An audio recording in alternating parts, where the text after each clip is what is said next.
Hello guys, welcome back to Enable Website Design.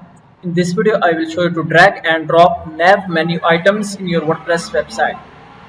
You can go here and install a new plugin.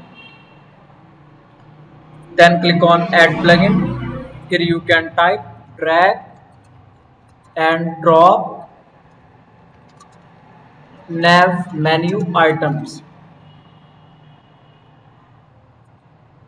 So this plugin can help you quickly create your nav menu. So simply you can go here, install and activate your plugin.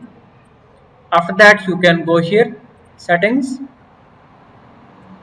So now you have redirected to the menu page. Now simply you can go here and drag any of the menu item here. So this is very fast to create a WordPress menu. Then click on save menu.